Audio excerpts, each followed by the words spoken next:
안녕하세요. 안녕시고입니다.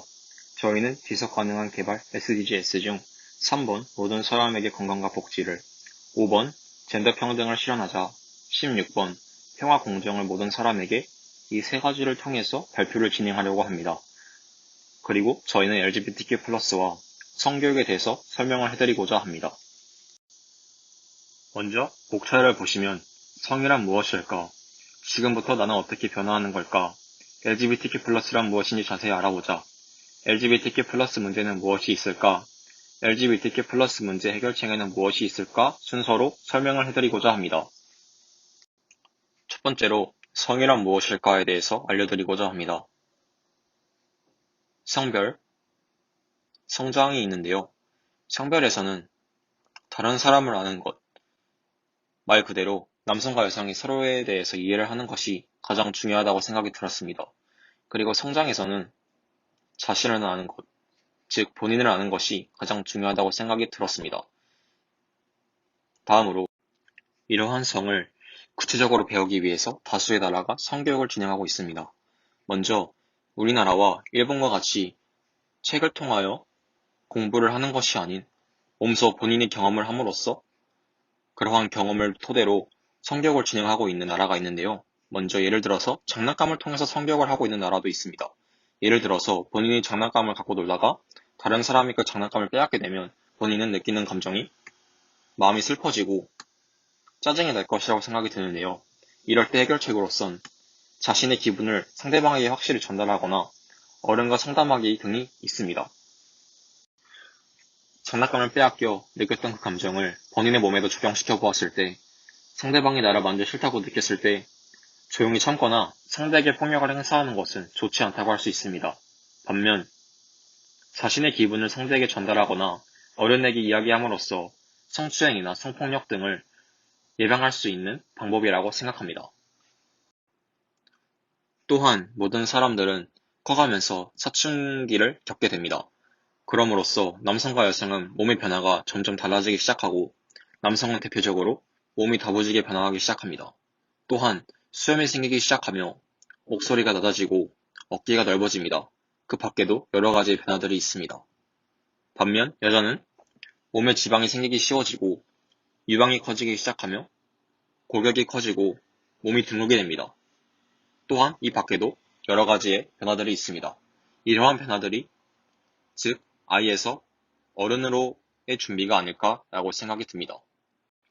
그리고 저희는 성교육뿐만 아닌 LGBTQ+에 대해서도 알려드리고자 하는데요. 먼저 L에 해당하는 레즈비언은 여성 동성애자입니다. 여자와 여자가 서로에 대해서 호감을 느끼는 그러한 관계라고 볼 수 있는데요. 또한 G에 해당하는 것은 게이, 남성 동성애자입니다. 레즈비언과 같이 남성과 남성이 서로에 대해서 호감을 느끼는 그러한 사람들이라고 볼 수 있습니다. B는 양성애자입니다. 남성뿐만 아니라 여성에게도 호감을 느끼는 사람을 양성애자라고 합니다. T는 트랜스젠더, 몸과 마음이 일치하지 않는 사람. 예를 들어서 표면은 남성이지만 내적으로는 여성이라고 생각할 수 있는 사람이 있기 때문에 그러한 사람들을 트랜스젠더라고 합니다. 마지막으로 Q는 퀴어인데요. 자신의 성 정체성에 대해 혼란을 겪고 있는 사람을 퀴어라고 합니다. 저희가 퀴어를 강조한 이유는 중학생이나 고등학생 중에서는 LGBTQ+ 중에서 퀴어에 해당하는 사람이 개인적으로 많을 것이라고 생각이 되어 퀴어에 대해서 강조를 드렸습니다. 그럼 LGBTQ+와 같이 이러한 성소수자는 어떠한 문제를 겪게 될까요? 첫 번째로는 사회에서의 차별이 있습니다. 학교와 회사에서 LGBTQ+라는 이유만으로 차별을 당하게 되는데요. 그렇기 때문에 저는 첫 번째로 사회에서의 차별을 문제점이라고 뒀습니다. 두 번째로는 동성연애와 동성결혼을 인정하지 않음이라는 문제를 두 번째로 두었습니다. 세 번째로는 화장실 사용 문제가 있는데요.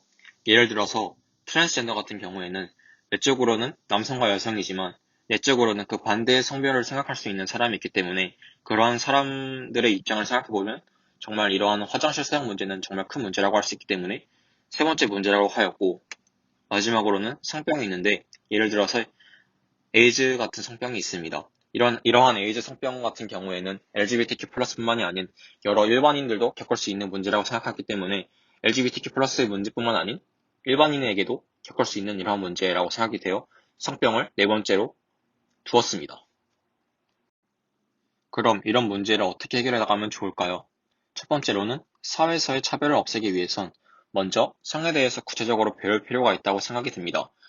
배움으로써 LGBTQ+에 대한 올바른 사고가 다른 사람들에게도 퍼질 수 있는 그러한 계기가 될 수 있다고 생각이 듭니다. 두 번째로는 동성연애와 동성혼을 인정하지 않음.